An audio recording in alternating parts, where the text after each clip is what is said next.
destruction of the Khwarezmian Empire was a stunning military. Guess I'll give a little bit out.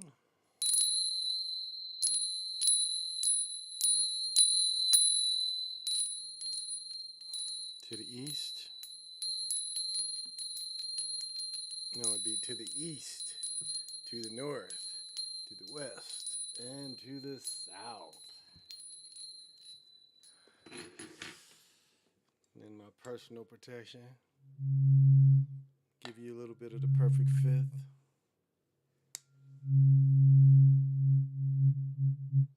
Give those sounds out.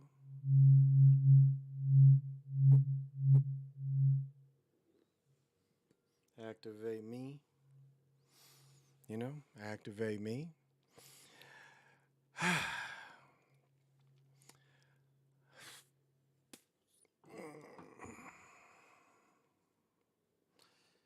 Let's see here.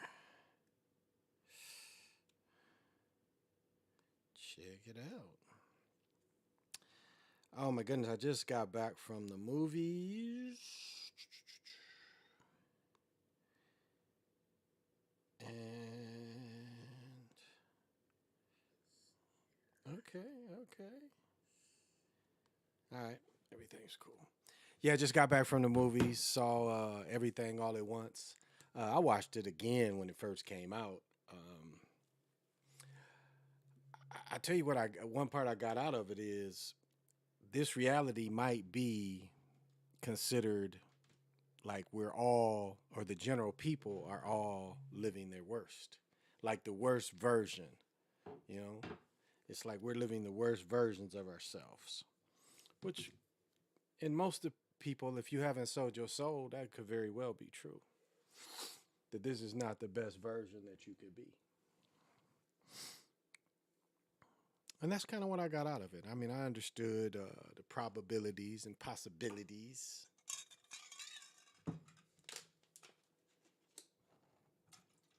But what does that really mean? I mean, what does that mean to me?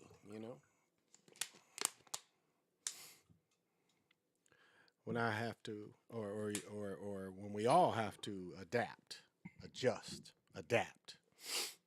What does that mean to us? Get a ball player, representation of head number one. Have to get some more of these little things. Keep that state of mind, because that's what it is. It's a state of mind. Omen is a state of mind. Um, as I talk about, when I go to these games, and the games to me, and just being in the gym, it's a religious kind of experience for me. There's not too many things that make my kundalini go off better than being at a basketball game, and that's just kind of the way and what I've got out of it is it's a religious thing to me. And someone said yesterday they thought that the only pure sports left is high school, but now with the NILs, I mean, how much longer is that going to really be pure? Now, do high schools deserve to get paid? I think so. I think so. I like the idea of the college players getting paid a little more, because the government is paying for most of our uh, education, unless you go to a private school. So that's already being paid for. So you are in some ways being compensated. There are people that do have to pay fees to play on the teams. I mean, that's kind of natural thing that we have. I mean, that's a real.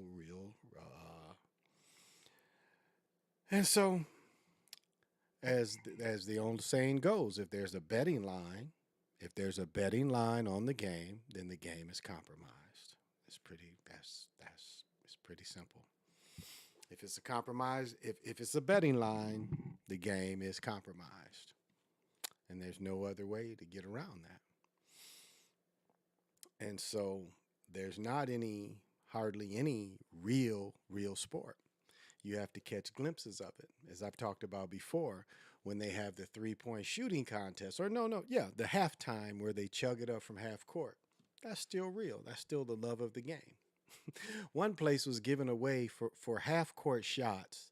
It was more 3-point shots. For 3-point shots, they were giving away liters of soda. You pay $1 and they went through about 2 or 3 liters of soda. So many people were scoring. So it was an interesting phenomenon.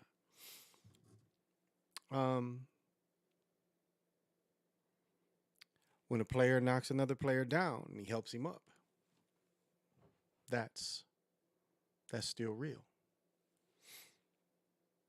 And that's still genuine. The young person that just goes to the park, starts chugging them up, that's still real.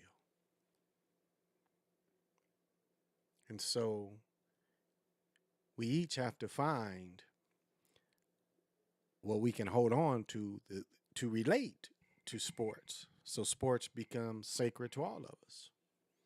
And not just the entertainment to be entertained, the working people to be entertained and taken advantage of by the entertainers and the owners of the entertainment, because they've corrupted everything. And part of our job too is the people that want to play the numbers. The numbers can show up. You want to bet? They can show up. Hey, Doe Eyes, thank you for joining me.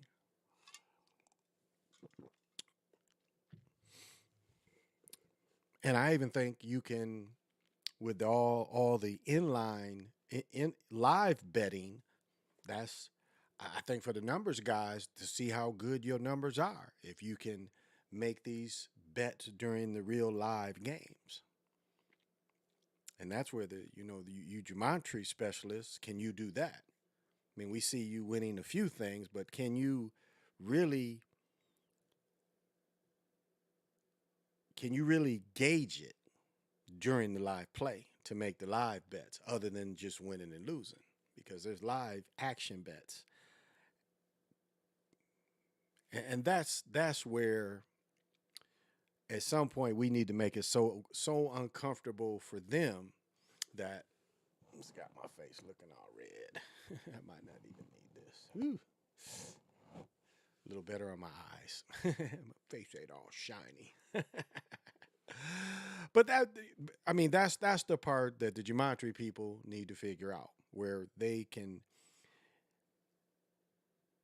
can go through all the clues that you get, that they give off. It's like I said yesterday, I think they're going to let the Timberwolves have a long playoff run because Bud Grant just died and then Felton Spencer just died. And Felton Spencer was their number 2 all-time pick. And when you see these types of sports deaths, which we always see them around these championships, it was one year, I think it was the year the Eagles won the Super Bowl, 17, I think it was, 17 or 18. It was like 28 deaths leading up to the Super Bowl. Matter of fact, that was one of the rare ones where it was a basketball couple that got killed Super Bowl night. It was a linebacker and it was a couple that got killed Super Bowl night. If y'all remember that. I think that was 17 or 18 when it was like 28 in the 2-week period. It's like 28 sports figures. And we see this kind of thing. I mean, a week ago, Bud Grant was just, he was on TV and he met a lady that was 107. And then the following week from that, he passes. So I think geometry holds some merit, but sometimes they stretch it a bit too thin and make it sound silly. I agree. Hey, Crazy Sarge, thank you for joining. How's everybody in the family, Crazy Sarge? Yeah, sometimes they reach and they try to change the numbers on the fly when the numbers go against them. They're like, oh, we didn't see this here. And I don't have nothing positive to say about Zach Hubbard anyway. I invited him to my home. When he was talking about going down to see the George Floyd thing, I'm like, what you going down there for? Nobody's down there. You got to go out to the Mall of America. You want to see people and you want to have a central place to meet, go out there. And that's what he did. Except he didn't call me. But that's all right. That's not that big a deal to me. It just shows what a marquee is. He's a lame.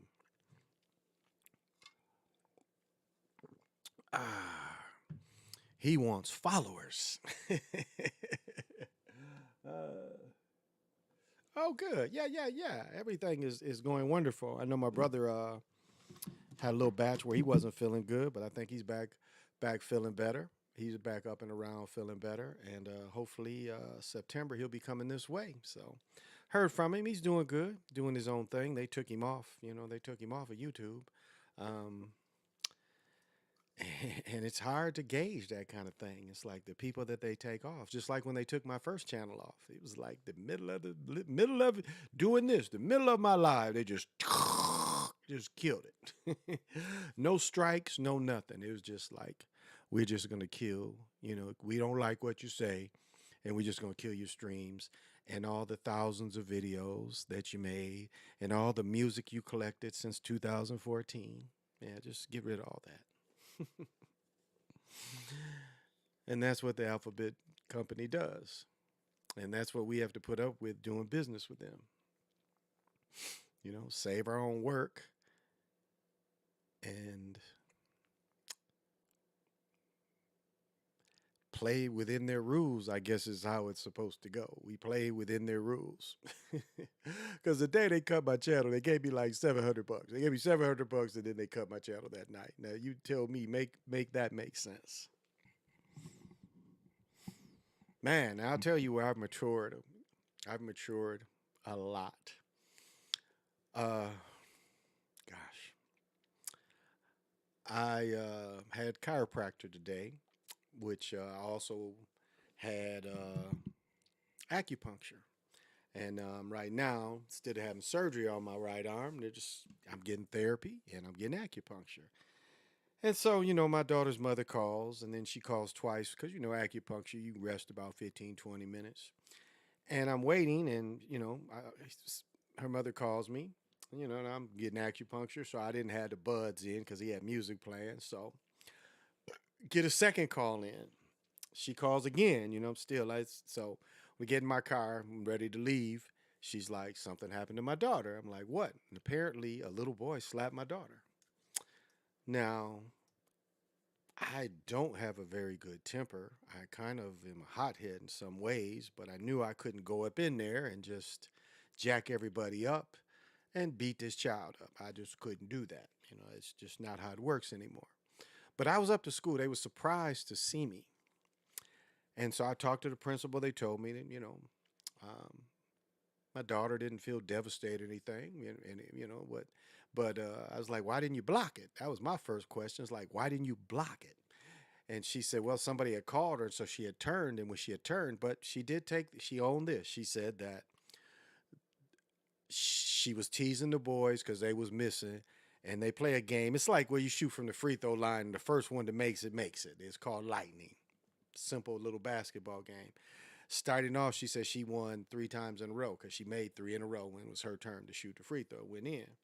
And she said she teased the little boy because he missed.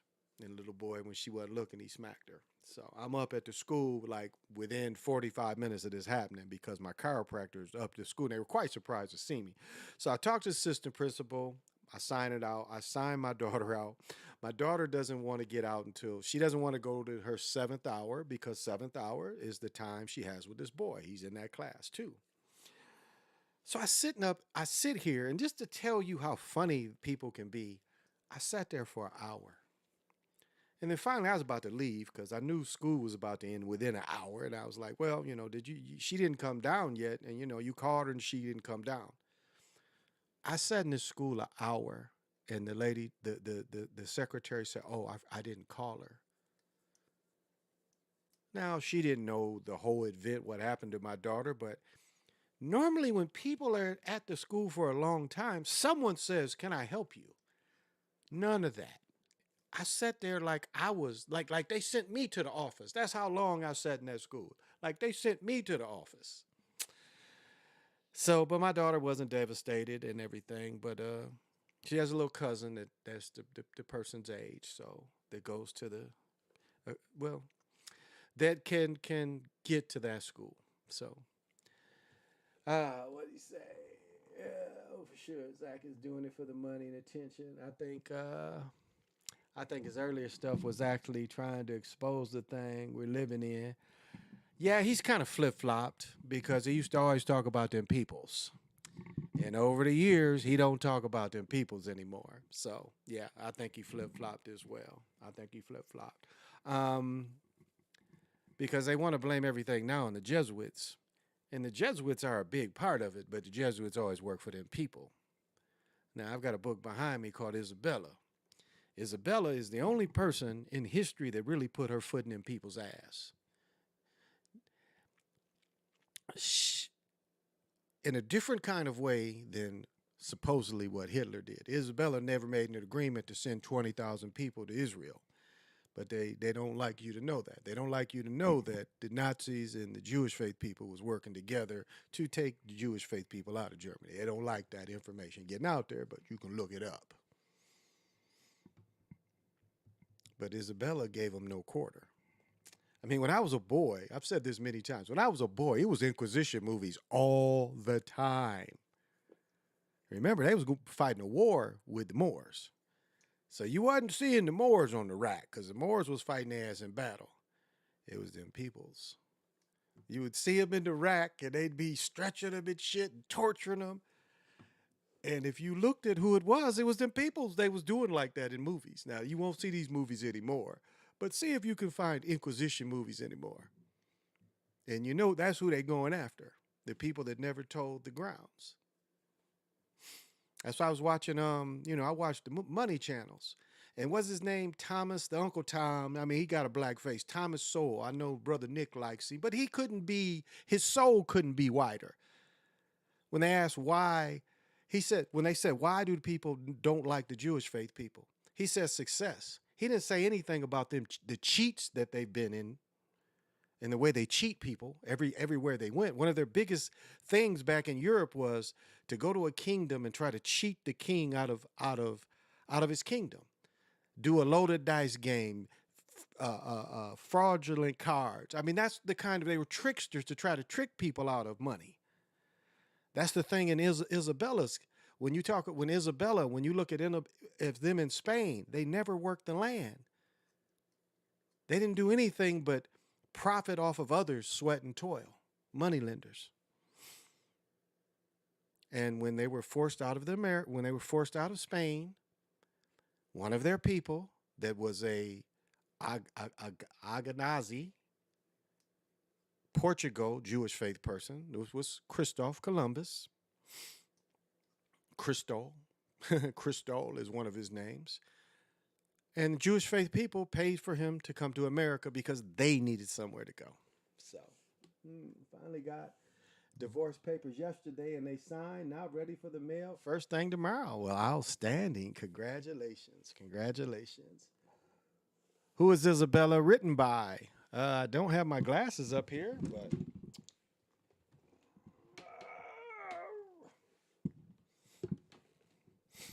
I might be able to grab it for you.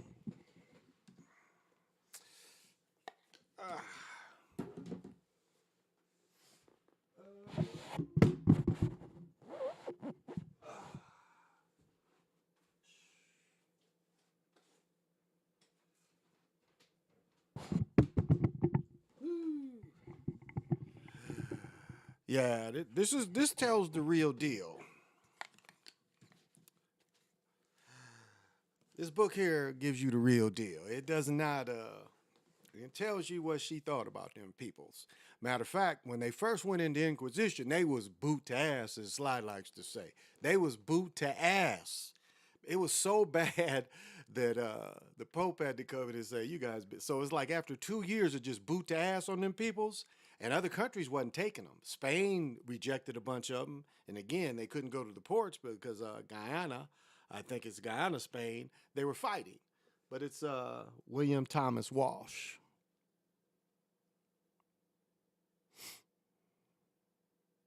And then you can get the Blood Libel books, which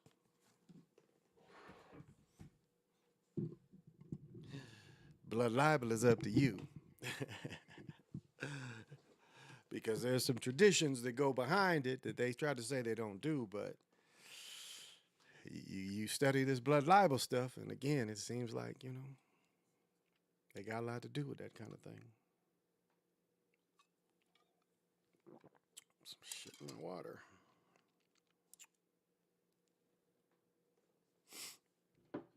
Mm.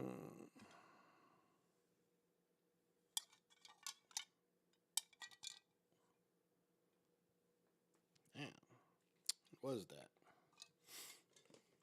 Piece of paper or some shit that floated in my water.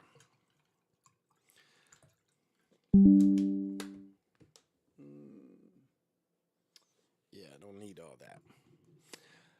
Oh, hey, the Golden Eagle 99. What's happening? What's happening? But you do your own study in history and see what you come up with. Because that's the beautiful thing about studying history. Oh, OTAF. You watched the new Snowfall. You know what? I went to the movies tonight. I wasn't thinking. We bought the tickets to my fiance. She bought the tickets to John Wick. And I was thinking John Wick comes out next week, but she was like, no, it's out tonight. And I'm thinking, oh, I think it comes out next week. She's like, no, I just bought tickets for it. So we get out there. John Wick comes out next week. Shazam comes out tomorrow. I don't really want to see that stupid shit. So we end up seeing. I watched. I guess I didn't finish it. The same thing all at once. That shit. As I started off saying, what I get out of that movie is this is the worst versions of us. This is the worst version of humankind. That's kind of what I get out of the movie. Some of it. Some of what I get out of it. Yeah, John Wick 4 comes out next Thursday. And I got tickets for it. She bought the tickets. But I'm not gonna go see Shazam this weekend. I don't think. I just the first one was stupid. This one seems stupid. But yeah, I'm gonna go see John Wick 4. What did he kill in John Wick 3? He killed what, 300 men, some shit like that. The one with him and Holly Berry, they killed like 300 men. Like that scene alone with him and Holly Berry, I think they killed 40 people. He kills 40 people. Him and Holly Berry and the dogs kill something like 40 people. But I think someone did the total of people he's killed in all his movies. He's killed like three to 500 people. So is that realistic? Killers don't just kill out in public. Kill and be quiet most of the time. The real killers. So, but I'll say, what is his name? Infinite Consciousness. Jonathan. Yeah. It's just. You just watched one a bit ago. Yeah. 4 is about to come out. So it comes out next week.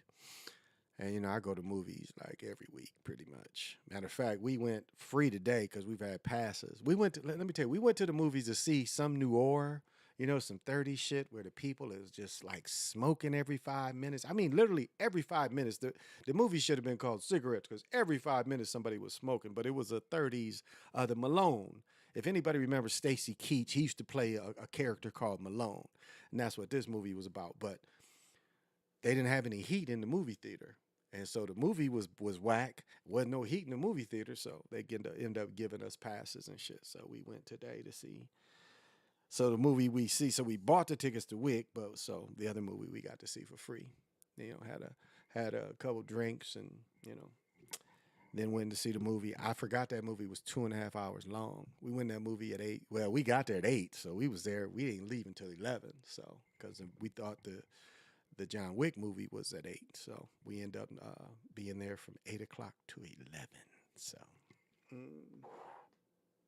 what do I think about the Lakers? This is what I think about the Lakers. Lakers got a whole lot younger. And what I'm mad about the Timberwolves, you give the heart of your team away for that 7'4" dude. Vanderbilt, I would say Vanderbilt is a really close thing to Rodman because Vanderbilt can guard anybody. He's going to hit the offensive rebounds, but he going to guard anybody. He can guard your ones, he can guard your twos, your threes, your fours, and sometimes they even throw him in there with a 5. Didn't understand why they got rid of him. And then Russell, that made no sense. Like when the Lakers got rid of him, when he was the number 1 pick, that made no sense. and then Beasley. I mean, LeBron had they got rid of Caldwell Pope and Beasley. Well, they got Beasley now because Beasley is a catch and shoot shooter, pull up shooter, and so Hachimura that they got, they're a lot younger. So when you see even with Davis out there, they're a lot younger team, a lot younger. It was interesting seeing all them young dudes out there instead of seeing all these failed older cats. So that's what I kind of think about them. Yeah, the trade was stupid. Um, and it was like they want to keep the Timberwolves bad. I guess is what it is. They just want to keep them bad because yeah, that trade made no sense in any way, shape, or form. Hey, Vernetta. You know we're not supposed to get that much snow tomorrow. I know Vanetta's like me. We done had damn near 80 inches of snow. This shit is like, man, it's March. It is March. It's time for the snow to go away. It was 42 degrees here today. I mean, I'm walking around like this most of the day. I went to the movies, wearing something like this. So, but it's good to see you, Vanetta. Thank you for joining me. Hope you've been getting your rest and everything. Hope this weather hasn't given you longer hours or anything like that. So it's good to see you. Good to see you. Still, testing this stuff up. Still don't quite have everything set up, but close enough to come on and get used to talking again. Oh, you're out of town. Okay, good for you. Good for you. Good for you. Because we supposed to get snow tomorrow, and we supposed to get snow on Friday, but it ain't supposed to be that bad. I live south of the city, so normally we've been getting it, and I live on a hill. Oh my goodness! And this land, the Lakota land is especially where I live. This is it, holy land, no doubt. When you say, "Are you where you're supposed to be?" I'm absolutely where I'm supposed to be.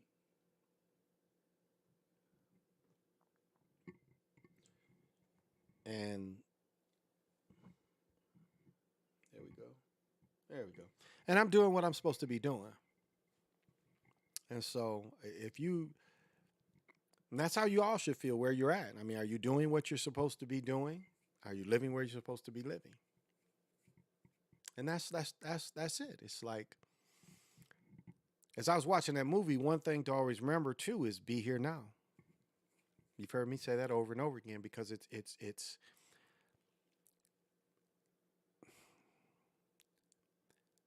because so many little things, if they're taken away from you, they mean a lot. Like just somebody's smile, trying to remember someone's voice. I can still hear my great grandparents the way they spoke. I can still hear their voices.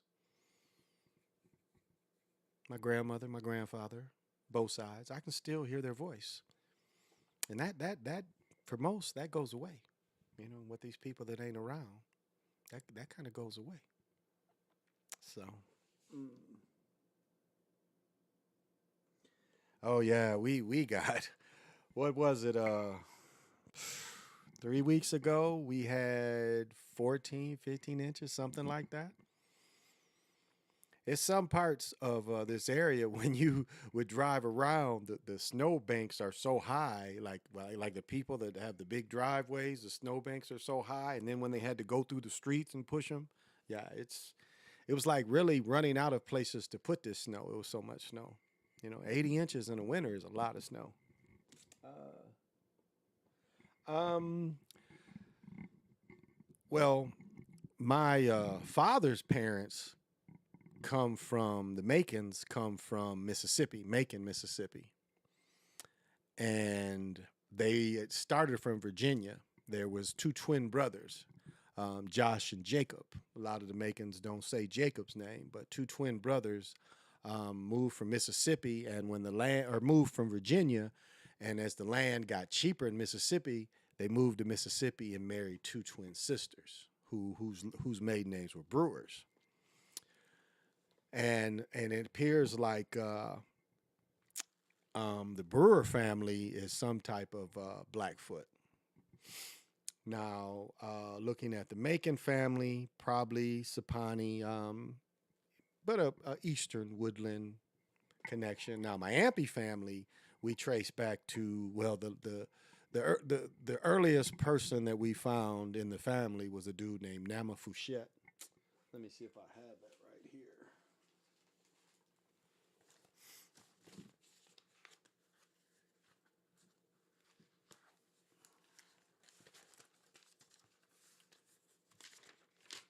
I wrote it in one of them. Oh, I got to go over the games tonight. I think I only missed one game.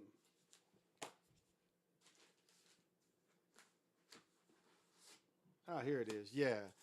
So we come from the eastern Abenaki of Massachusetts, Maine, Connecticut. And my oldest relative was Nama Fouchette. He was I think it's called I forget the name.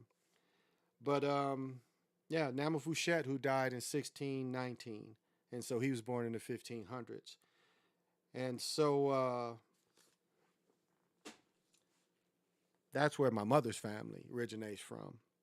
And what happened is, I've explained this before, and one reason why the natives don't like a lot of the Eastern Indians that came into the Midwest is because as they were forced to leave, my family first went to Indiana, got a letter from a person who the family was working for, a Quaker. They tried to say, you know, the Quaker was the slave daddy. It didn't work like that. The Quakers wasn't even having slaves, especially in North Carolina, not at that period when my people were through there. And then we went a few years into Indiana.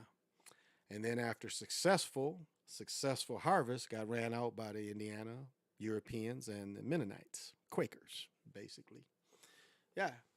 And so in the 1850s, a lot of the Eastern Indians moved into, as the Potawatomi were pushed out of Michigan in the 1830s, and a lot of those Potawatomi end up in Wisconsin, Milwaukee area. There's still a Potawatomi casino in Michigan now, outside of Battle Creek, outside of Marshall. It's a casino. They finally were able to get that and build this big casino there because they were forced off of their land too, and that's why they have hard feelings towards us, because we moved into those very same lands. My great-grandfather, whose father was in the Civil War, my great-great-grandfather fought in the Civil War.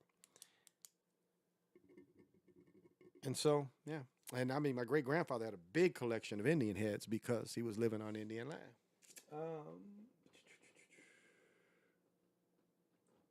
Does it snow where you're at? Barely rain. Wow. No, we get a little bit of everything up here. I've had a few years ago, we've had tornadoes. Well, 15. I think back in 15 we had a tornado. But yeah, we as I said before, we had a blizzard in May. Before I moved here, I never saw snow in April.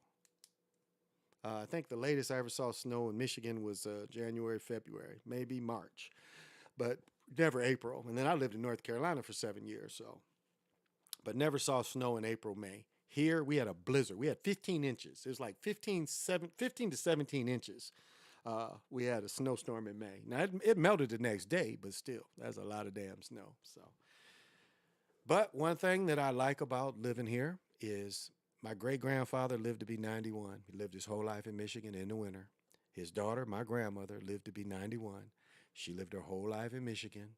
I just was talking about Bud Grant. Bud Grant lived here in Minnesota. He was 95. So, and I'll say this. If you come here, the air is so fresh. I don't even know if you guys would recognize the air. It is so fresh and so clean. Like California people come here, they gotta feel it. Like, especially you from Southern California, you gotta smell this air and say it ain't nothing like that. My earliest memory of Chicago is refinery smelling, that oil smell. That's, to me, Chicago. That's what that refinery smell. Because you coming from the Lake Michigan side, you coming to 94 through Calumet, and you go into that whatever bridge, that first bridge you come off of after you go through Calumet, you come to that first Lake Michigan bridge. Yeah, all by those refineries. And that's Chicago, that smell, that refinery smell. But this smell up here, it is so fresh. Oh, you from South Dakota? Okay. Yeah, like 2 hours away from South Dakota. Okay, okay.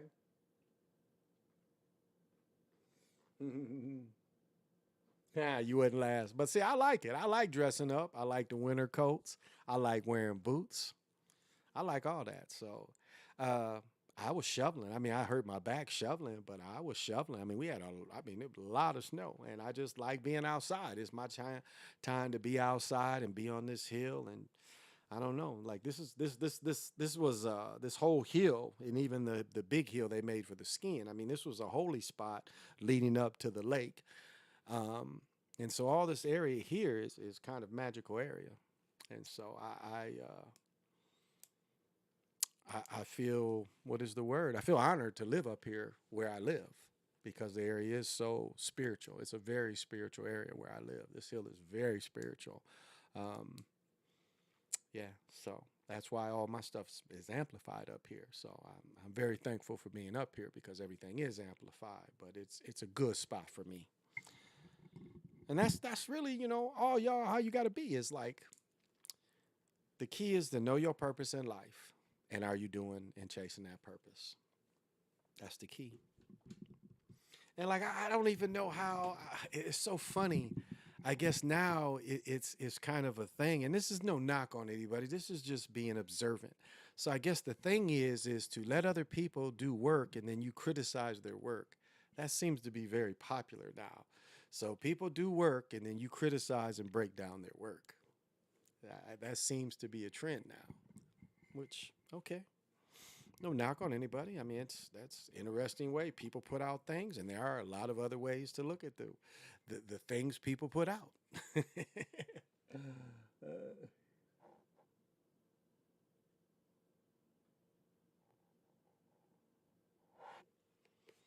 Ah, okay. Not offhand. I don't know where that area is, but um, my daughter's family, they were farmers here. They were farmers.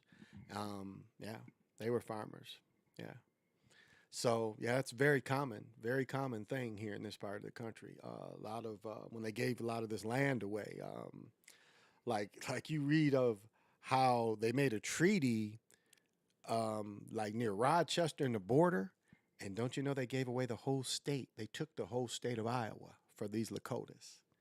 Yeah, if you read, I've got the book is here in this room somewhere.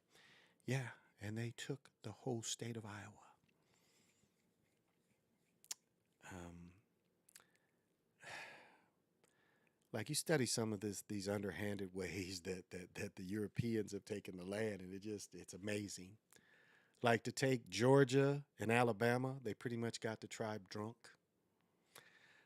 The way they took the land, the Quakers took the land in Pennsylvania. What was it called? You can walk a mile, and it's so many steps, and that's kind of how they figured out how they took land. So. Uh, Hey, Pale Horse Rider, thank you for joining me. Yeah, Leonard, though. Yeah. So it's pretty common. And what's interesting now is do you know who's working the dairy farms now? The dairy farms now are being worked by uh, Latinos. Latino brothers and sisters is working them dairy farms. I watched a report, and this wasn't even new. This was a year or so ago, and they were talking about how and this is where their numbers are such a lie because they saying that a lot of people grow up working on these dairy farms and then they go to college and don't want to come back and do the dairy work, or there ain't enough people to do the work anymore because there's not enough European people in this state. So a lot of those northern states are full of their communities that turn into Latino communities because I mean dairy farmers hard work. I mean early hard work. A lot of people don't want to do that kind of work. But yeah, it's still like I said before, and I'll repeat myself, and I don't remind repeating myself about this is when I looked at my great grandfather's census from World War II, to be able to put occupation and put self employed, where his son, my great uncle, well, Yeah, my great uncle was fooled by the boule into thinking you had to get into one of these universities because my great grandfather graduated from college. If he's not the first American Indian to graduate from Michigan State, he's one of the top five earliest to graduate from Michigan State. Matter of fact, they had him come back 80 years later when he was 80. They had him come back, so it was 60 some years that he had been away from Michigan State. So it wasn't even called. Matter of fact, we have his degree somewhere. My uncle probably has his degree, but we had his degree, and it wasn't even called Michigan State. Then it was called something else. So, hell, I don't know why I just don't scoop this motherfucker up. Okay, there we go. Hey, Jay, Bands, what's happening? Miss Late Night, glad to see you. Show it back up. OG, up there. Good. Oh yeah. Things have been wonderful. Things have really been wonderful. It's just, I'm still not done with the room. There's a lot more I can still do. A lot more we're still putting up. So I got shoes everywhere, hats, shoes, coats, hoodies, and so still trying to find putting it everywhere. But thank you, and start getting back into it. And so wherever the spirit leads me. But there are people, the awakened one. I know she wants to come, and I've got to get her to come in here. She has, she does readings and stuff as well. I got to bring my other cards. I have cards up here, but I don't have my animal cards. I like giving the animal spirit cards out. So those are pretty cool. Been working with those a lot. So, yeah. And so, I didn't really have a lot of subjects today. Now, basketball-wise, let's see if I can remember who won and who lost. Let me see if I can remember who won and who lost. Texas CC won, and I believe I had them. Texas A&M CC won. Pittsburgh won. I think that's the one I lost. I don't know I saw Fairleigh Dickinson won, so I called that. And Arizona State, Nevada. Who did I pick? Arizona State, Nevada. Pin.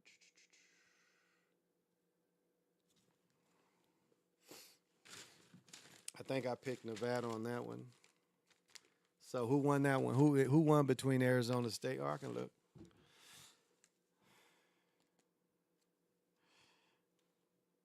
Who won between Arizona State and Nevada? Arizona State trounced Nevada in the first four by a score of 98-73 yesterday. Okay, that was yesterday.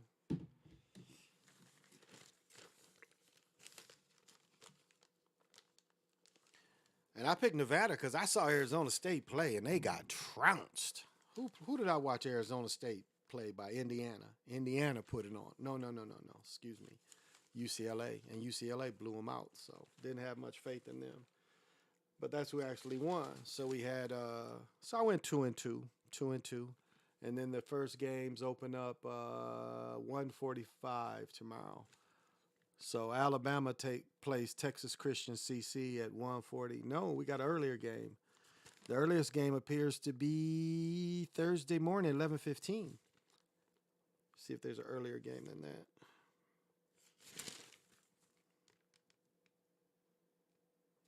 So the way it looks is the Midwest games are going to be, they got a couple Midwest games that are Thursday, but most of the Midwest games are Friday. So most of the Midwest games are going to be Friday evening. The South Regional is going to be Thursday morning. The Midwest Regional Bowl is going to be Thursday evening. So I'm confusing. So the South Regional, most of these games appear to be Thursday morning and Thursday afternoon. The Midwest Regional we have a couple Thursday evening games. They throw a couple Thursday evening games. We have a couple Thursday evening games for the West Regional. Yeah, so we have 4 games. We have 2 games from the Midwest Regional tomorrow night, and we have 2 games from the West Regional tomorrow night. So those that want to get into it. You ain't bet on the Warriors tonight, I hope. Warriors got trounced. I had huge money on Warriors, then it flipped it and took Clippers once I saw is a 61 date numerology, and Clippers was 61-1 versus Warriors. Oh, then you won. Good deal, Pale Horse. Tyronn Lue, coach of the Clippers, is 125 as their coach, and his coaching is 240 for the Clippers. Kobe died. Oh, okay. Watch out for Purdue. They have a train as a logo, and we've seen all these train derailments. That's a good point. But this is what we're going to check. Has Purdue men's basketball ever won a national championship? Here's what I found.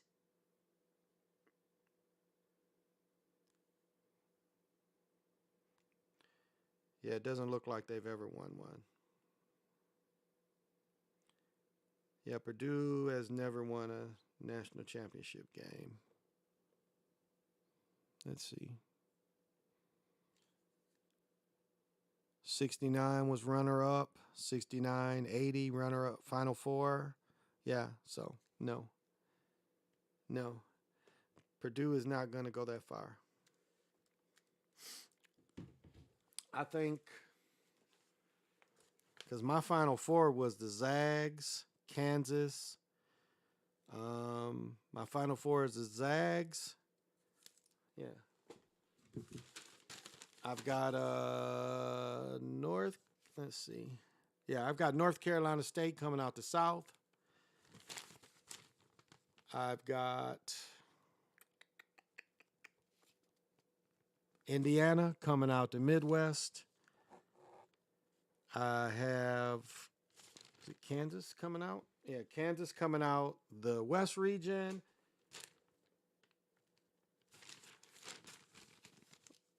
And then coming out the East.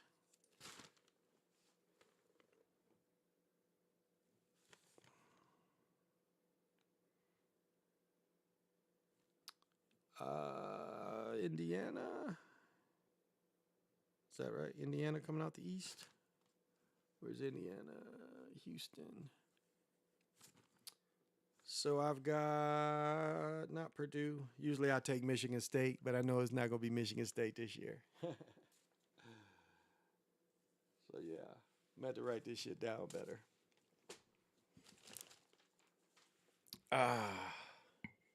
It's Houston. You like Houston? Okay. What are your biggest upsets? The one thing I liked upset was, let's see. There was one that, let me find that.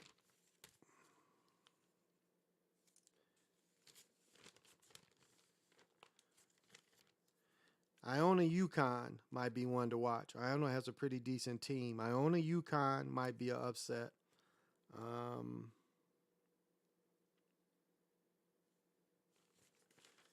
That's one of them. Iona UConn. Indiana. If Indiana plays Miami, they'll beat Miami. I think Indiana will even beat Iowa or Auburn.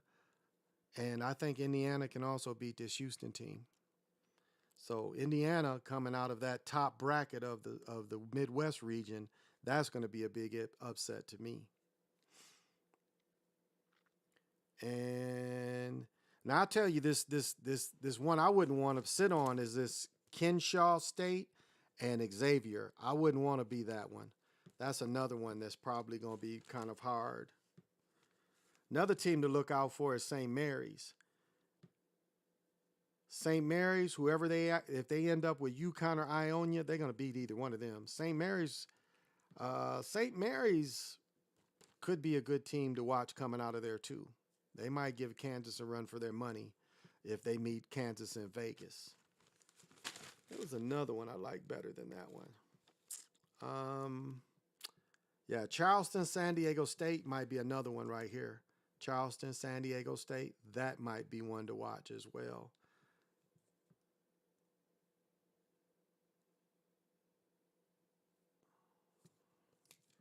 I'll tell you what, too, Arizona, Princeton. might be a tough one for Arizona because the Princeton runs a complex offense. It's kind of hard. You trailing all the time, and I mean trailing your man. So that's another one that might be interesting. So those are kind of some that came to me. Um, yeah. So. Uh, Pale Horse. It may be UCLA versus Purdue. Lou Alcindor tribute. Both teams played in the championship in '69. That is a good point. That is a good point. You know what they didn't do? They didn't let the dude from Detroit Mercy break Pistol Pete's record because they didn't get. They didn't. You know, they got They got the NIT. Y'all know they got the NIT for teams that don't go to 64. They got another tournament. I had never heard it before. And people were gonna say it was bogus because if Detroit Mercy would have went to the NIT, all those points would have counted. Now Pete averaging 44 points a game ain't gonna never be equal, but people forget that at the same time Pete was averaging 40 some points a game. Well, no, a little bit before. Is you had Earl Monroe averaging about 40 points a game. Pete averaged 41, but Earl Monroe averaged 40 points a game when they won the national championship in Division II. So Earl Monroe was a badass college player. But 44 points a game, I mean, think about it. College plays 30 some games to average 44 points a game. You got some 60s in there, you got some 40s. It's like what Wilt did in what was that when the year he was at 62, the year he scored 100, something like 30 rebounds. 100, averaging 50 points a game. Averaging 50 a game. I mean, some of those games between Chamberlain and Russell had 30 rebounds. He might only had 10 points, but he had 30 rebounds and blocked 10 shots.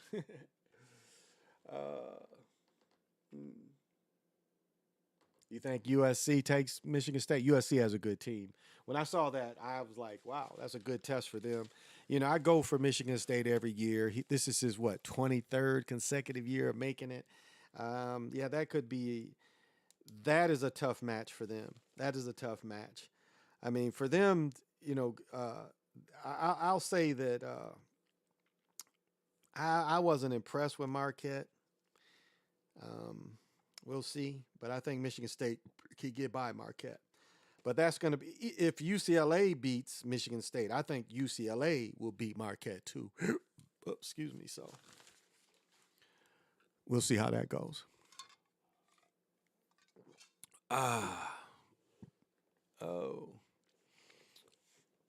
Yeah, Earl had everybody spinning off people. He was the first that really made spinning popular. Like, doing that boom. He had a move where he could spin off a person, then he would spin the other way off a person. I mean, yeah, quite unique ball handler. But a scorer, a scorer like very few we've seen.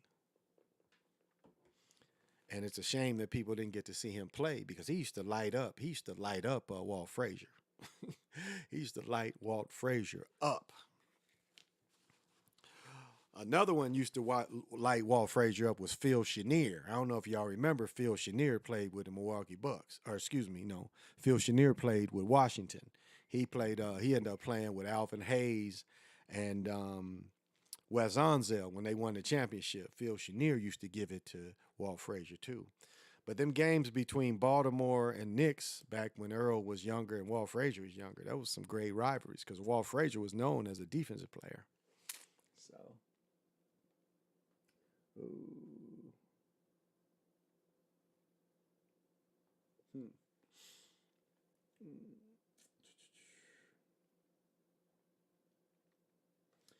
Yeah, so yeah, Earl. I mean, a lot of these old players, people don't really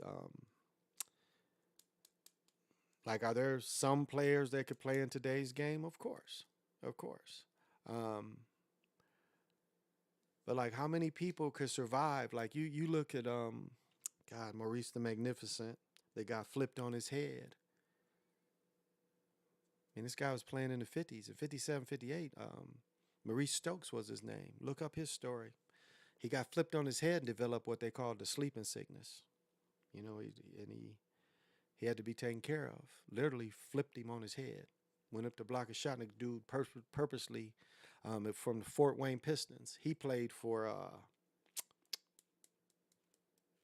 Dang, would he have been with Wilt? With the Warriors? Might have been. Before Wilt joined. He got hurt before Wilt. But this guy was rookie of the year in 56 or 57. And so a year or two after his rookie year, he got flipped. So could the NBA players, like what are you going to do? Could LeBron couldn't have took that. No player could have taken what happened to that man. So, you know, you try to say that the guys wasn't tough. And then fighting. How many players today could fight? Because fighting used to be a big part of the NBA. Fighting was almost, I would dare say, fighting was almost looked at as hockey, the way they fought in hockey. It was almost like a given that there was going to be a fight in the NBA. Hey, PJ, what's happening, man? Thank you for joining. Good to see you. Yeah, I get you up here, man. You can rap. You know, there's a lot of going on down there. So you whenever, you know, you want to come up, you have some time off, hit me up. Bring you in here. But so when they say that the games, you know, the game was easier, nah, the game wasn't necessarily easier. When you had to go to Fort Wayne, what from the nearest, what was it, an hour? You had to drive an hour and a half, something like an hour and a half to 2 hours to go to Fort Wayne from where the train dropped off of. So you imagine you had to take this long ride on the train. Then when you got off the train, you got a long ride to go to the game. So no private planes, you flying with everybody. So they ain't have it that easy. All right, that sounds cool. Nah, ain't none of these dudes can fight. See that Maurice Lucas and Daryl Dawkins fight. I'm gonna tell you why Maurice Lucas. See, Maurice Lucas was a journeyman, and what they did is they didn't really have anybody to match up with Daryl Dawkins. So they got Lucas, who averaged 2 points a game and 6-7 rebounds. They got him out of a game, but they got Dawkins out of the game. And Dawkins was more important than Lucas. So all that fight was initiated to get Dawkins out of a critical game. That's why that fight was. But yeah, they fought all the time, you know. And then they cut out fighting because of European player got his face blowed out, Ruli Tomljanovic by Kermit Washington. But you know, he ran up on him. So a guy just, you know, been fighting, and then the guy just runs up on you. So, and it was funny. Kermit Washington was trying to make a comeback, and then ended up he had frauded some shit. So he ended up going to prison. He didn't go to prison for breaking a dude's face, but he went to prison for some fraud shit. There's a couple brothers that's like that. Romeo Robertson, Jay Vincent. And I knew Jay in high school. You know, Sam Vincent's brother, that Michael Jordan led coach that played with, Jay played with the Mavericks with Mark Aguirre, and Jackson might have been there, and Kidd might have been there too. And then Sam played with the Bulls. We used to get plenty of tickets when Sam was with the Bulls. That's probably the most I got to see Jordan play was when Sam was with the Bulls. Because Sam was 3 years younger than me, maybe. Jay was 2 years above me. I think Sam was in 10th grade when I was a senior. Pretty sure. Yeah. Sam was in 10th grade when I was a senior. So, but I've been... Yeah, see, my fiance wants us to take our honeymoon in Mexico, and I just don't know right now. They just don't seem to like melanated folks down there. Now, I'm not going to go anywhere to get any cosmetic surgery. You know, I might smoke some weed while I'm down there, but that's about it. So I might just find a nice, pleasant shore in America. Because I haven't been to Mexico since the 80s. And it wasn't shit then, and I couldn't imagine it being any better now. So, I went to Acapulco in the 80s. I'm sure it ain't changed very much. And she's like, well, you know, we'll just stay, you know, we'll stay, we'll just stay in the complex. Well, that's a prisoner. Why would I want to go somewhere to be in jail? You That's what it appears like. Good. Appears like going somewhere to be in jail. So just having fun with her. We'll see where we're gonna end up. We're gonna go somewhere. I don't know. Mm. Oh, thank you, OTF. Yeah, we're getting married in September, so it's coming up. It is coming up in about 6 months. Yeah. So, she's got her dress. Yeah. So debating if I want to get a tux made because I found a African cat that can make tuxes and vests. So see if I want to, or just rent one. So just depends. He's gonna give me a quote on how much because he makes some mean double breast. Ooh, me and my best friend double breasted. We used to call it being tray down. Or had a tray vest. The tux with the tray. That a double breasted vest. So.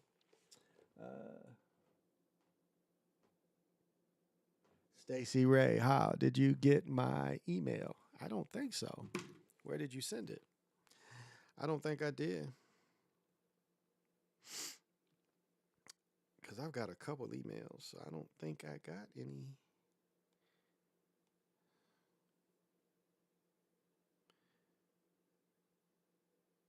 Oh, okay.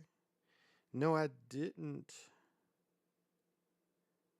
No, I don't think I got I didn't get anything from you. Because it's Eagle are the bomb. Eagle are the bomb at gmail.com. But it's, yeah, just Eagle are the bomb. Yeah.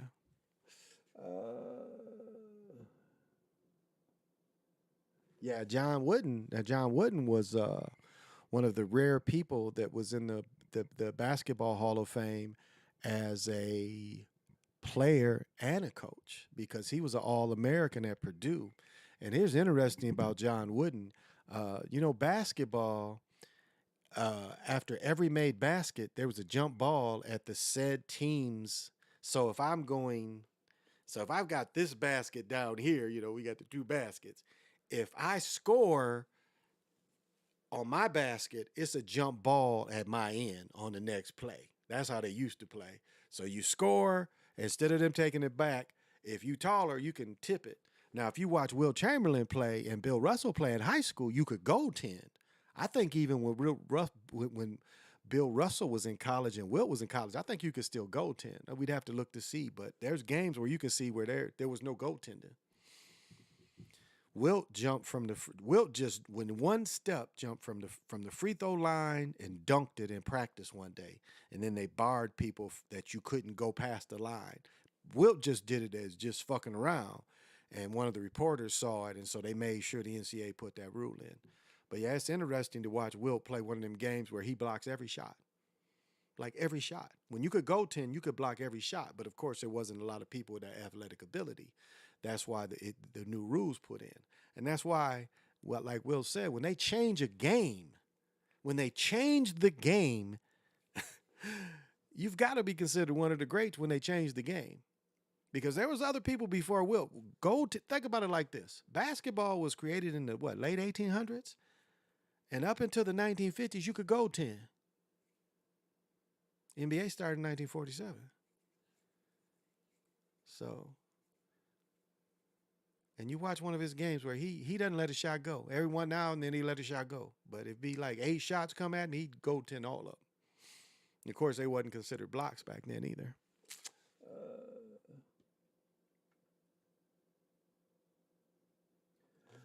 Leonard says, I left the U.S. for the Philippines because you went to university there was a type that I don't like brown people. I'm half Filipino as well as Gramps was a fisherman. Okay. You say the university, the majority was the type that didn't like brown people. That's bogus. Wow. I went to Mexico. I just drove to San Diego and walked past the border. They didn't even pat me down. But when I came back to Mexico, they searched the car and shit. Yeah. They'll let you go over there. They ain't caring about people going over there. Did you guys see they opened a Taco Bell up on the border? Because, did y'all see all the people running to the border? So they must have opened a Taco Bell. Didn't they say Taco Bell make you run to the border? So they was just saying everybody just bum rushes it. Ah, everybody. I also think I ran a 4.8 in the 40 at Kansas. I think he also, I think, ran a 4.8 in the 40 in Kansas. Oh, he wasn't fast as me. I ran a 4.4 at A&T. I ran a 4.4.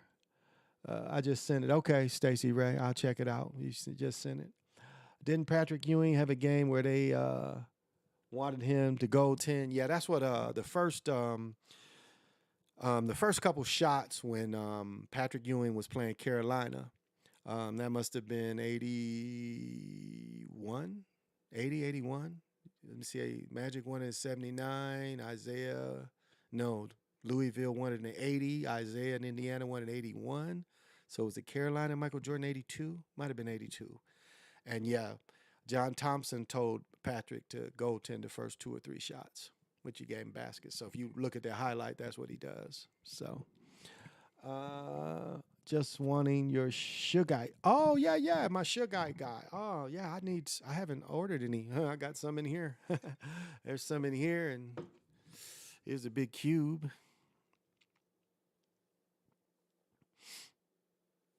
But yeah, I haven't ordered any in a while. Oh, gosh, I haven't even bought any crystals in a while.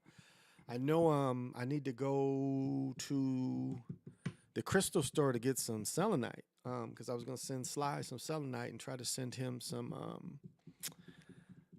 a popite. Let me see if I got these little things right here.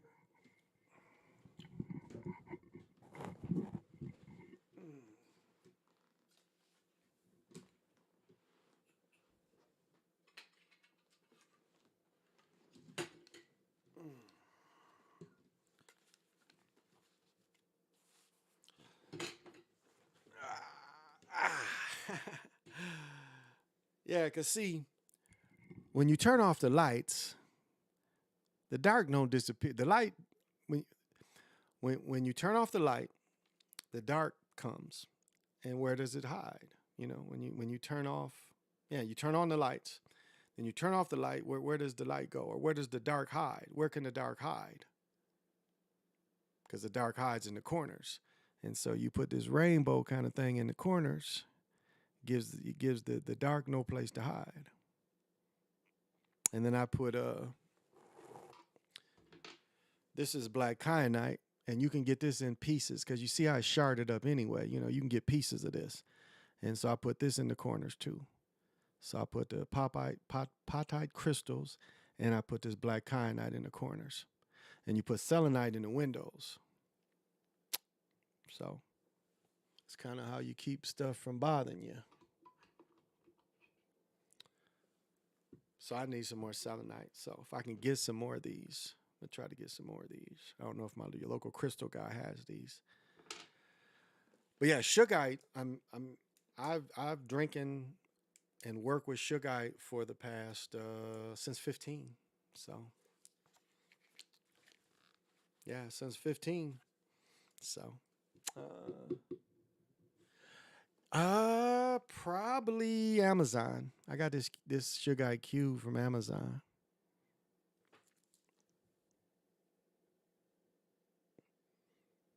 See, it's got you can see some quartz in it, a little bit of pyrite, quartz and pyrite in it. This is the unpolished piece, but it's good to you need this you want Sugarite near your Wi-Fi. And if you have a salt lamp, I got a salt lamp on the floor. Sugarite, if you put Sugarite near the salt lamp, it makes it more effective, almost like 1,000 times more effective. So. I got that from Amazon. Yeah, it's let me see.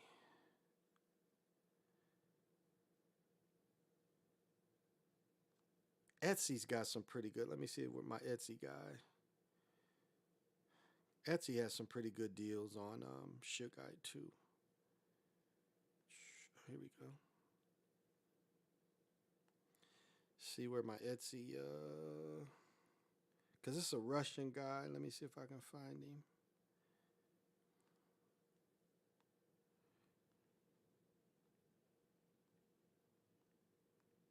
Here we go.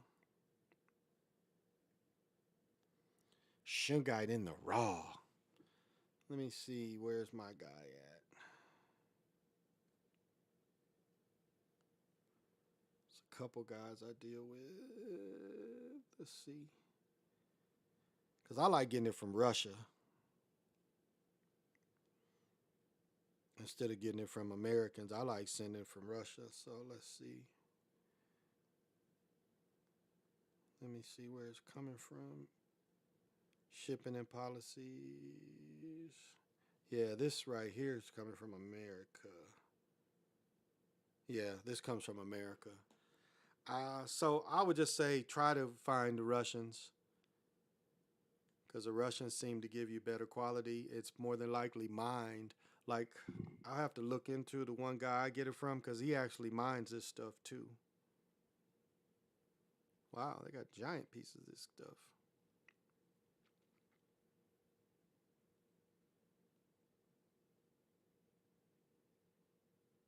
Sometimes it look like silver.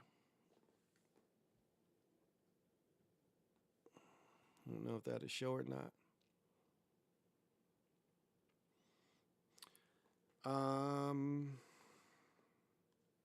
This might be him here.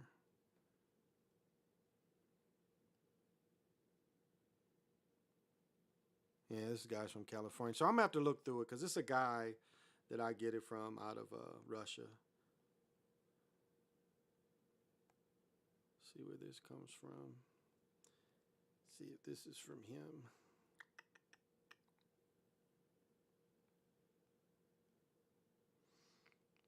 So yeah, you send me that email and I'll check, because I've got to order some more. Crazy Sarge gave me a bunch of the powder, and I still can't figure out how to break it down. I've been trying everything to try to break it down into a lotion, because I tell you, Shungite powder, you put it with lotion and you put it somewhere where you're ailing, and this stuff is dynamite. I mean, Shungite powder is dynamite. I mean, it really is, but it leaves your hands black. But yeah, you take a little of that powder and you just put it in some lotion, and you just let it stay where, like, if your ankle or your hand, wherever hurts, like my hands tend to hurt, and I would just let that stuff, and you could just feel it just kind of, make me feel a little better. So, hey, Liquid Fire, thank you for joining. Thank you for joining. Yeah, but Etsy, that's where. Oh, can you tell if it's genuine? I'll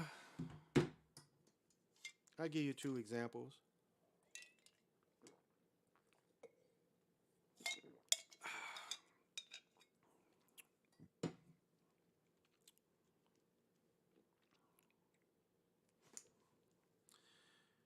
Now, this is what's called unpolished. And what you want, if you get this unpolished kind, is you want it, and the benefits is you can get these unpolished pieces, and these unpolished pieces have quartz and they have pyrite. Those are the type that really have the health benefits. So you look it up and you see these unpolished pieces, it's okay to put these in water. And 6 months to a year, you can recharge them in the moon, compared to, this is called more royal. This is a higher grade. Now, it's kind of mixed on, can you put the higher grade in the water or not? Because you will see advertised this higher grade stuff, they use it. And so I've used both. I've used the higher grade, but this last batch, and I'll go through and see where I ordered it from. And you sent me the email. I'll tell you where the guy got it from. But you go through the pieces and you see each piece has pyrite, each piece has quartz in it, and that's kind of how you can purify your water. And it's like I was talking about, like when people try to meditate, and the reason why you can't get anything moving. That's another reason why you want copper around you, because, and like right here, I've got this little copper bowl. It's another thing that activates, that holds electricity, that can move energy. And so as you activate, it's good to have things like copper around you. Like I keep copper near me when I'm asleep at night, because it generates, I have some I can't think of what name to call. I have a zoite near the bed, and so the copper electrifies because it holds that current. So as I'm sleeping, and these crystals are helping me as I sleep, I have the copper to kind of boost what they do, and so yeah, that's kind of how I do my alchemy, or how I try to do it. So, uh, but those some simple things anybody can do to help purify your water. That's why in America, we use charcoal to purify our water. But in Russia, they use shungite. Like their refrigerators would have shungite instead of charcoal. So, and they are the experts of this stuff. And it's like they have like it's this stuff sells out fast. It's like a little mat. It's like a little mat, so big, but it's great for laying on. In Russia, they actually have rooms, whole rooms made out of it. And one thing I've been talking about this for years and thinking about it. Like you could actually, like if you wanted to build a meditation room and you really wanted to be protected, other than the things I just mentioned, but you really wanted to be protected, you could take like you could get a good quality paper and you could actually paint it. And if you put it in your whole room, like with these, I mean, I imagine you could even paint the room with this, but it's proven that um, there's certain rays that won't be able to penetrate when they do the. It's like as I mentioned, when you have a router, you should have some sugarite near that router because it's going to protect you from certain types of radiation. I guess is my point I'm getting at. What does it say? Speaking of alchemy, you know about Saint Germain. Uh it's interesting because I think Jordan has a stake in the Saint Germain soccer team, and they did a big Netflix about the soccer player that plays for Saint Germain, and so it's a lot of gear. I've been looking at the gear because Jordan brand came out with or it's not even Jordan brand anymore. It's just Jordan, but they came out a lot of a lot of that gear, and so that's when I first started hearing the name. So no, I don't know a lot about him. I haven't really studied him, but I did. Last week they were showing the castle and the development where the team is, but they were showing where the original person lived as well. So, but no, I haven't studied him other than that little bit from when the clothes. I think I asked Jody one time, and she gave me a little bit somewhere when with my conversation with Jody. She had told me a little bit about it, so I forgot it since she told me. But yeah, that was the first time I really got into it was with Jody. What she told me, and I'm sorry, Jody, she explained it, but no, I haven't really studied it. Yeah, the soccer team. Yeah, the soccer team. Yeah. It's a lot of. I like those maroons. That's gonna be the color of the summer is gonna be that maroons. The summer and fall are gonna be maroons.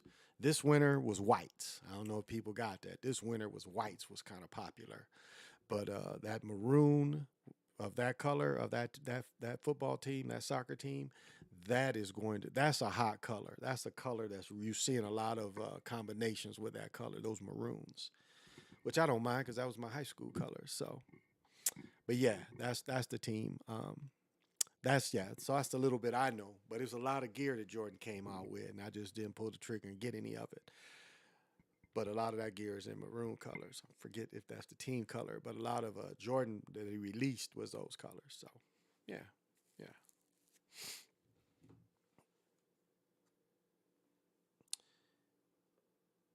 But yeah, they got a lot of specimens.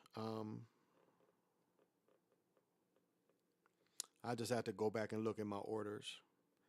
But this piece for $35 looks pretty good. It's like almost this.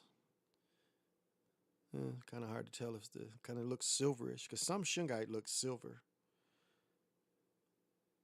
So maybe something I might get. But it's funny. It's two crystals for people that think you can't feel anything. There's two crystals that if you meditate and you can get a spin around you, because that's really what it is. You got to get something moving around you. Shungite will there's two crystals that will really take you off. Sugarite is one of them. Motivite can take you off too, but sugarite, and that's why when you harmonize it, it gives you a stone that can equal the energy. And that's why even with just the basic harmonizer, it comes with a soapstone, and you hold these two stones, and I mean, you can feel that sugarite is just it. If you really want to feel that elevator ride up, sugarite is one stone that if you can get everything moving around you, it will give you that kind of feeling, like literally, you could just feel, your soul just kind of. Motivite, they have a thing called the Motivite flush. I don't, a lot of people touch it. I wear this stuff every day. I've worn Motivite for the last 6-7 years every day. I think it helps memory. I think that's the most important thing about Motivite is it helps memory. And and it's funny, I don't really have a relationship with my father. And I grew up with my stepfather in the home. I went to see my father every weekend, but as men, we just ain't the same kind of niggas. And that's all right, We not the same kind of niggas, and that's okay. I ain't got no problem with that. He's more like my grandmother. Matter of fact, my father and my grandmother, his mother, and my father's twin, my grandmother died of Alzheimer's. My father is going in that direction. My aunt is already there. And I think my stepmother had my father call me before he forgot about me. And that was about a year or two ago. And I was trying to tell them, I think there's something that if you carry every day, it helps with that. But, we don't talk enough, and I don't have their numbers, and it appears like they have me blocked when I call. I don't know. I don't know if I'm calling a landline. I can't say, but I can't communicate with them directly, it appears, which is okay with me. But I think 2 years ago, my father would have benefited from wearing Motivite. It's possibly too late now, but see, that's when, and with my father, I won the war. I won the battle, but I lost the war.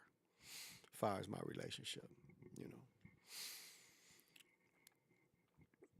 And that's what happens sometimes. Sometimes you can win a battle, but you lose the war. And sometimes people are petty. People are petty. And my father and my stepmother are petty people. I hurt their feelings, and they take it out on the children that live with me, the children that I raised. I got other children they put through college. They put both my sons through college. My other son just graduated. They put them through college. It looks like they're going to put my daughter that lives in Michigan through college. But they haven't offered to help my children here. And so that's what you call collateral damage. Because they mad at me, they mad at them. But that shows pettiness. Now, my children ain't related to my stepmother, but my children are related to my father. And that's just how petty he was before, he's losing it. He was petty too. But that's all right. What do I look like being a 61-year-old nigga with daddy issues? Oh, dad wasn't. Fuck that. The nigga did what he did, and that's how he was. And I have good memories about that nigga too. So,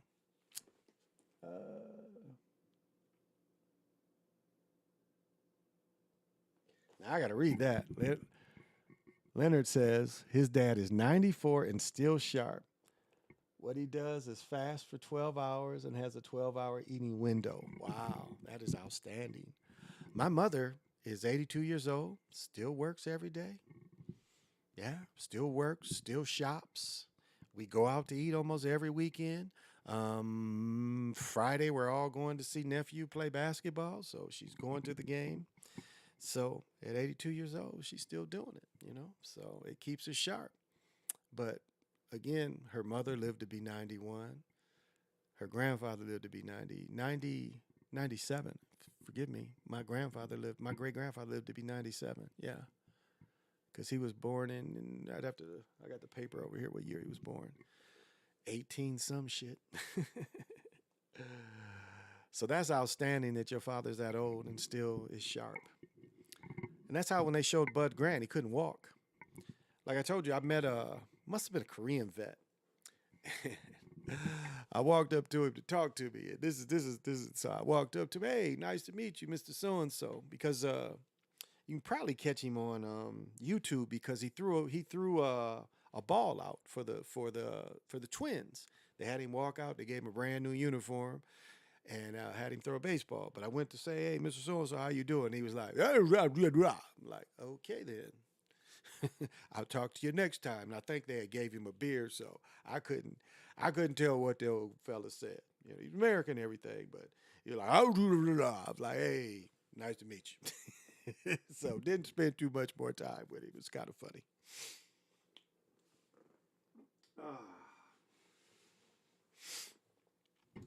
Oh my goodness. But it's good. It's still it's funny. It's a final thing.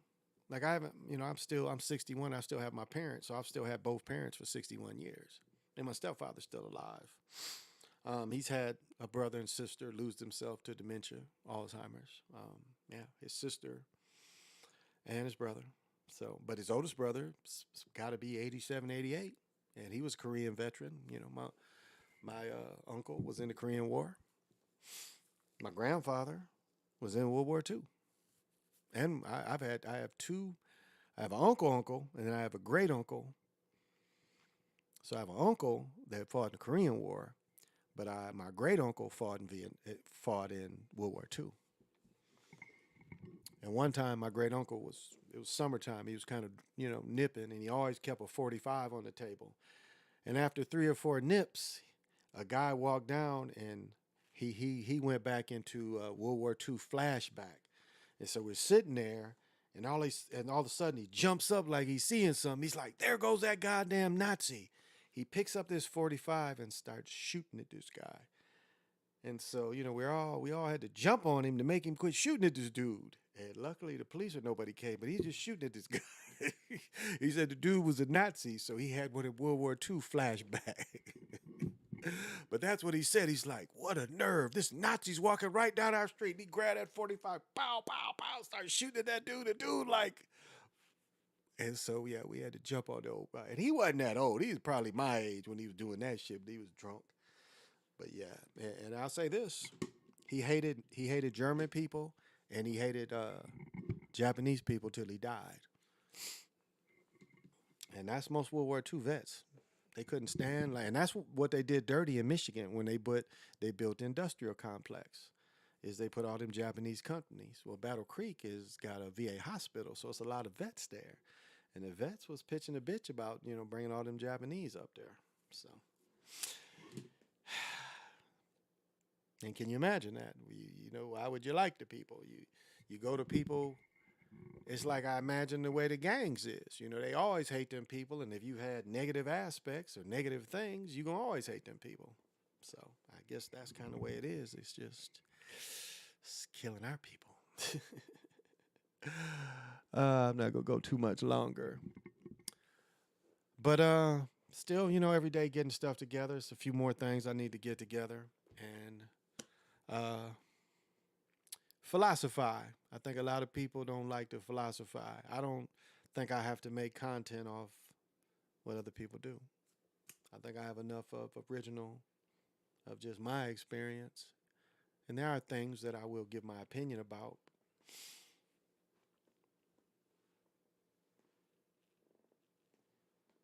Or do I want to be marketable? Because that's what it is. It's like people want to find their niche. You find your niche. It's funny that one of the niches is prison dudes, and dudes talking about being in prison. You got ex dope dealers, and they talk about being in prison. I didn't know prison was so popular with our culture these days, where people want to sit and listen to these prison stories. It just cracks me up that guys got channels, and that's all they talk about is their prison experience. Like that many people really want to hear about that? I saw some shit dudes raped in prison talk about it. Like, okay, do I really want to hear about that? Other than the one dude who the toss my salad man was funny, and the dude that they made fun of on Boondocks. The guy said a man's butt. We can do this the easy way or the hard way. So I didn't know prison was that popular where so many people need to come talk about their prison experiences. My experience in prison was taking niggas to prison. I used to take niggas to Jackson Prison, and it was funny because old Jackson Prison, this prison was built in the 1900. So in the 80s, this prison looked old as hell. In the 80s, this prison was almost 90 years old. And it had old gate, and even though I got to go and leave, that shit still every time. It was funny how you would see people tough, and you look, because I'd look in the mirror at somebody, and when that gate shut to that old, it looked like old fortress, like old steel door, like you see in a movie where old steel door. It was one of them old kind of doors, and you'd see the dudes change. Especially used to have to take young motherfuckers down there. Like we would take them right from fucking. If a person was tried as an adult, his ass, a lot of times they would hire private security to take them. We had a contract. I had a contract where I'd take dudes, and one of them was we would take juveniles to prison. And so, yeah, juveniles.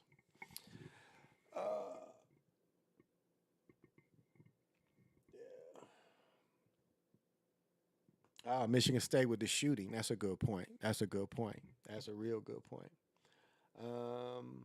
But they had a guy open up down there. Michigan's laws, all guns in Michigan have to be registered. It ain't like that in these Western states. You ain't got to have your gun registered. Up until really the law is you can sell a gun legally to anybody up here. I don't think they've changed the laws. Now, most people want you to have permits or a permit to carry. But technically, like when I bought my, what did I have, a Glock 23, that 40 caliber, it was I forget the site. It's the site you could go to. Contact a motherfucker. Hey, you want this cash? Dude was like, "Well, do you have a permit?" Yeah, these hundreds is my permit. And dude was like, "Yeah," but that's this state. This state you don't have to register guns, so you can have many guns up in your shit as you want. And they ain't registered. Yeah, and that's why America will never be conquered because. Let them really try to bum rush Texas. And Brother Nick Taylor would tell you, is people in Texas ready for that kind of thing? That's why when we had the Purge, remember the Purge movie, the first attack was in Texas. That's why they want to disarm you. It ain't got nothing to do with gun safety. They want to disarm us because that's how the communists did it. When the communists disarmed people, that's what was done in Germany. So when you want to take over a people, you try to take their guns. And that's the point. It's going to change dramatically. It may not change in our lives, but it's whenever they take the guns in America, it's going to change the people's life because tyranny is going to come in after that. Dictatorship is going to come in after that. If you want to believe all these bleeding hearts to tell you that taking all the guns off, things are going to be better, that is a lie. Things will not be better. So you can take that any kind of way you want to. And you can say, well, in Britain, they don't have guns. The army's got guns in Britain, don't they? Special forces got guns. So there's guns in Britain. Lot more niggas get stabbed. Shoot. But sadly, our people have, especially young people, as I swinging back to what I said again, the young people, the rappers. I mean, if I released music, I wouldn't call myself a rapper. I would just say I'm a hip hop artist because rappers don't seem to live very long. It's one of the most dangerous occupations for melanated people. And so why would anybody be encouraged to do that? The criminals will always have guns. That's a good point.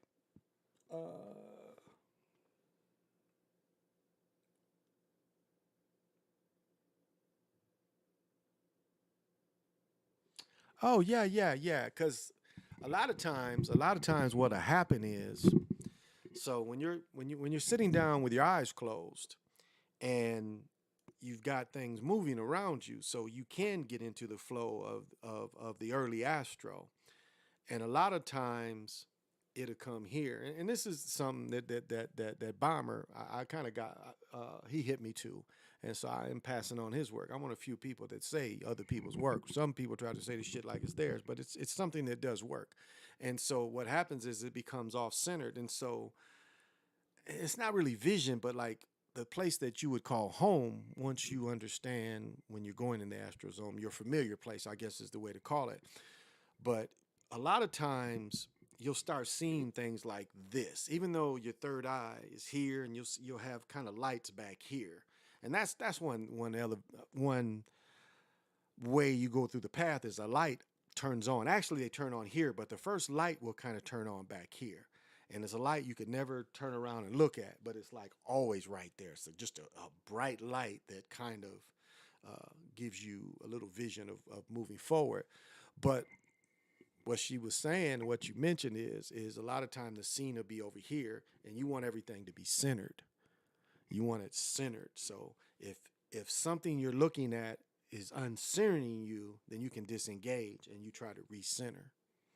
He's like, no, I'm not taking it over here. I want to get recentered. Because a lot of times when it's what you see on these angles, you're not going to see the whole thing. That's the biggest reason, because you're not going to get the whole vision or whatever's coming in. If you're looking at it, and again, your third eye is here, and then, the vision is over here. You see the vision is kind of out of place, so you're not really seeing the full picture. And so you're like, okay, I'm not going to engage. It's just like you don't want to spin. You don't want to spin. You don't want to spin. That's why early people, when they get into it and you get to see in the golden ratio, you want to get above that. Because if you stay around that golden ratio, it does spin. But you want to be above that. I mean, it's cool when you first start off to see that as a starting point. But eventually you have to raise above that, because you don't want it to spin. When you're going through, you want to go through. You don't want to spin through. You want to go through. So you still have shootings in English. That's right. That's right. You still do. Never take the jab. Facts. While seen, I appreciate you. Okay. Thank you. Thank you. No, I get it. I get it. I see a light coming from right above me. I can never see directly. Yeah, it could be that too. And a lot of times what will happen is your third eye will light up too. And so you actually will sometimes you'll have like 3 lights. But yeah, that could be that light. See here, you could see it up there. There's a type of light that's around you, and you could see it up there. But I know for me and others have mentioned seeing it back here, and then you see one kind of back there. So yeah, you could see it there too.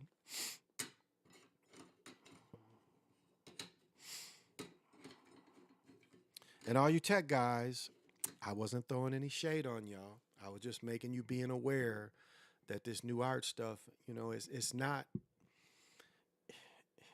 it's almost like what do you call it? A succubus.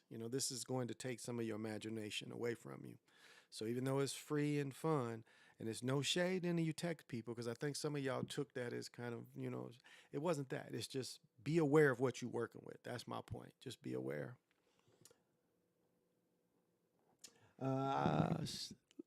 Liquid Fire says, I see different things, but it's been developing, trippy, beautiful. Yeah. As I said, as I mentioned, you can see aliens. You'll see the faces. And what are they? When you go in to the astral world, you start seeing faces. So what are them? If you think you ain't never seen aliens, when you start meditating, you start seeing faces looking back at your ass. What is that? That ain't nothing looking at you from here. It ain't like, your uncle across the room is looking at you. You got your eyes closed. You got your third eye powered up. So what are you looking at? And they're not really aliens. They're just people in as you raise up your vibration, you can see a lot more of the real world that starts coming in. That's all. But it shows you when they talk about aliens and other things and other life forms, when you meditate, you can see all that. Because that's there. So you can see all that. So that's a good reason to meditate. And it's proven that people that meditate live longer. Because it helps your breathing. Like people that have anxiety, meditating is a great thing from anxiety. Um,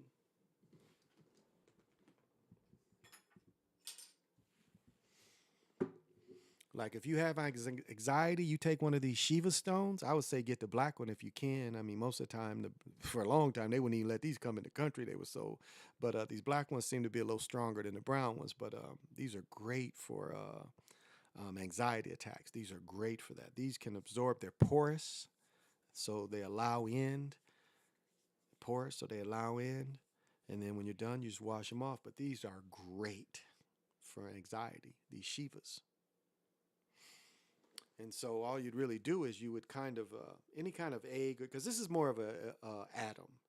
That's why you kind of the way you sit it, you would sit it on top of something like that. It's more of an atom. These ligands is a representation of an atom, and the atom in the moving state. But I found these to be very good for anxiety, calming, really a calming effect. So not very expensive. You can find these, but the black ones I think are a little stronger.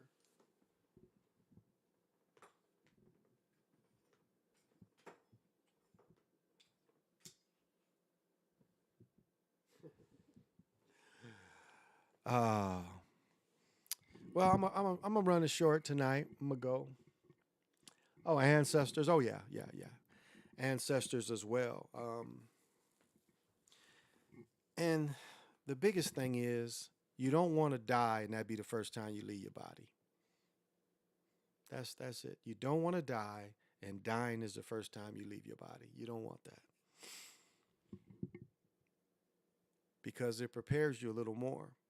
Because if you die and this is the first time you leave your body and you see that Borgia there and the Borgia says, follow me into the light, what would you do? Because there's false light too. I heard Bomber say, people saying don't go in the light and he's like, why not? Well, there's false light. That's why not, Bomber. You know there's false light. And just because it's light doesn't mean it's good light. Just because it's dark don't mean it's good dark.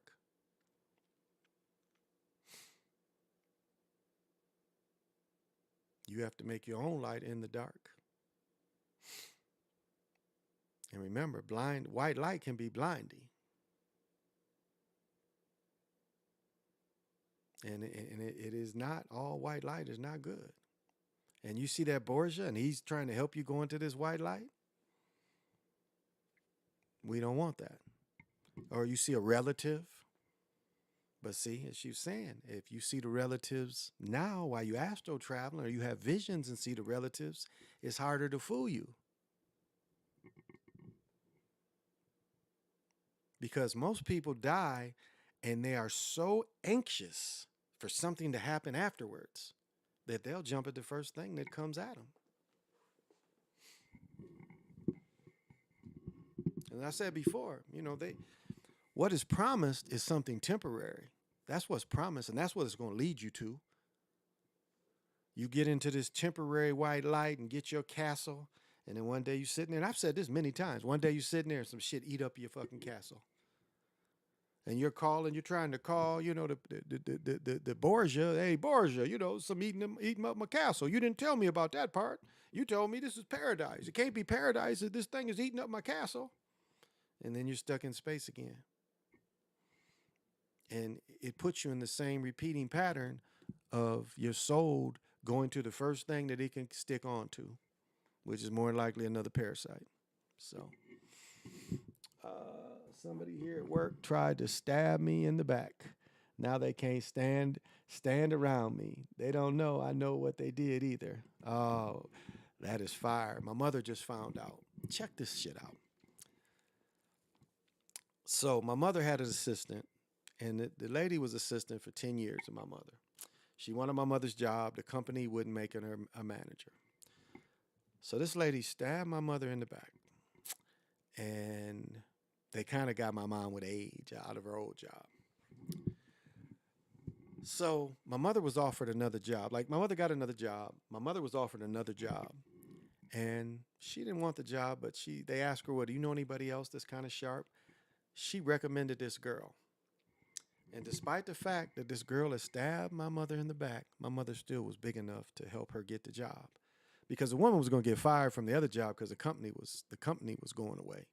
Well, not the company, but the management company lost the contract. So this woman was going to lose her job regardless because she was going to have to go to another property or be out of a job. So she was out of a job. But that's how big my mother was. But we know the same thing. Like, okay, that's what they mean on when keep your friends close and your enemies closer. That's what it means. Know that it's better to know that, they're enemy and they're around you. It's better to know that.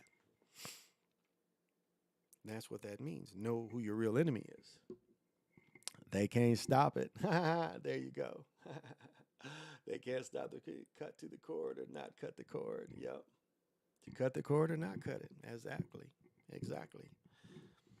And so that is why you do want to leave your body now. Practice the breathing. Practice leaving your body when you can. So, because it will prepare you for death and trying to take it, experience after death. That's the biggest thing. Because that death shit comes quick. I know quantum science said that he thought he died. I think I've died a couple times too. Because that shit is that black is quick. I think last winter I might have died for a few seconds on my couch because I was laying there, no pains or no nothing, but this black hit me like nothing had ever hit me before. It was like I just rolled over, and all of a sudden it was like, I've had some experience, but that black was like any different kind of black, and it was so, yeah, it came so sudden. So imagine how sudden that felt for me, and I have a lot of experiences, but someone with no experience, and that comes. I mean, you'll latch on to the first thing. That's just human nature. And even though you're dead, it's still human nature. You'll latch on to the first thing that your soul feels comfortable. So, if you haven't sold it. And that's why, these people want to be here forever. That's why they shoot their faces up. They put the baby skin on their faces to try to look young. Like, we don't know you're 1,000 years old. Still records that you're 1,000 years old. Cher's damn near older as my mama. What is Cher? 75, 76. But Donna's 2-3 years older than me. What is it about them? Because they sold their souls, and they're more than likely going to live forever. So they have to keep regenerating, because this society wants youth. I look at pictures from women I know from Kalamazoo in Michigan, and I'm looking at all these women my age and all these faces, laid no wrinkles. And Kalamazoo has Pharmacia is still has business in Kalamazoo, and it's like, okay, all these people shooting that shit in their face. Doesn't age well. Exactly, vampires, shapeshifters, yeah. And like that dinosaur shit, that is some bullshit. I don't know. We get fooled by so many different things and not understanding what entities that this comes from. We get that a lot. Dinosaurs wasn't no thing that people in olden times talked about. Ain't no ancient shit with dinosaurs. This is something that the fucking birds invented.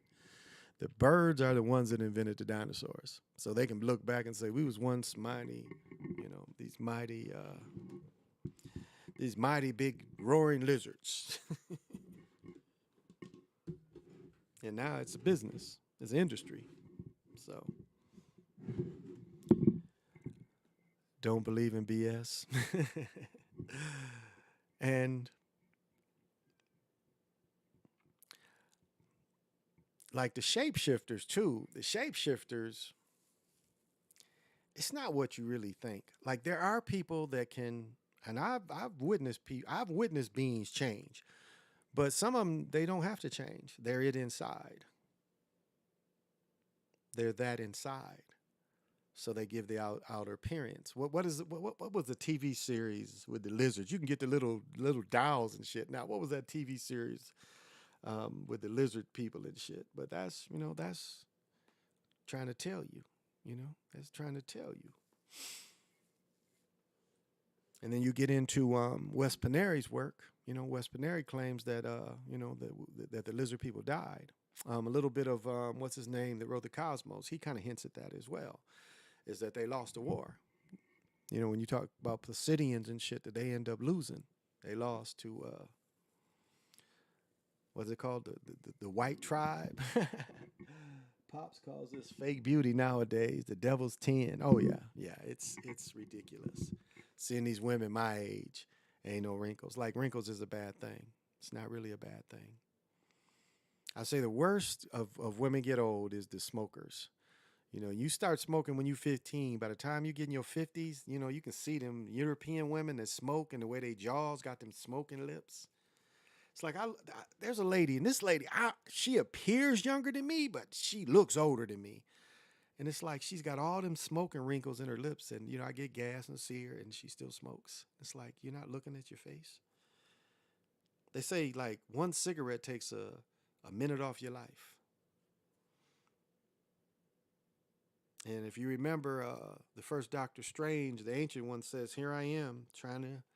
I've lived 1,000 years, but here I am in these last moments, trying to hold these moments." Because now she's become immortal, and she's going to die a mortal death, and she's trying to behold. Yeah, Carl Sagan. Sagan wrote a book, From Here to Eden, some shit. And he gives a picture of what these Placidians or these lizard people look like. He gives a picture of what they look like. He tries to say they're dinosaurs if dinosaurs evolved, but nah, he wrote a picture of what a humanoid lizard would look like. And that's what he puts in that book. And I don't know if people are into Wes Paneri. Wes has some good stuff. For those of you that are into that I Am Ra shit and like that kind of shit, he gets into that. For those that enjoyed, I said this last week, those that enjoyed Sly's work about the Sumerians, Wes gives you a good information about that. And I don't have the books here, but studying the Sumerians, one thing that Dr. Clyde Winter says that's true, and I appreciate what he talks about. When you look at the Sumerians, what is it? The Gladians. A lot of times when you see the big wide-eyed pictures, those ain't the Sumerians. They're the Gladians, I think is the way Dr. Winters put it. So they try to put this other civilization in, trying to replace it. So the melanated people with people that don't look so melanated. So when you study Sumerians and you see the wide eyes, that ain't Sumerians. They lying. They putting a false narrative out there. So keep that in mind. Well, y'all, this has been the Chocolate Mountain Show. Trying to do better every time. And but I got something to say. And if you guys come around this time, I'll start getting up and doing a thing in the morning too, because I want to start doing a morning show.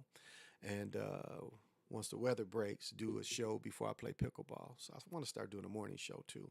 So get off here and then, wake up in a couple hours and do a show in the morning too before I go play pickleball. So that's going to be in the works. And so thank you guys for coming out. Thank you guys for commenting. What did they say? Like and share. Oh, let me say too, every Sunday, y'all, listen to Ancestor Productions. He give them that work. The brother's a Pan-African, which is okay too, because a lot of what he speaks of is for the people.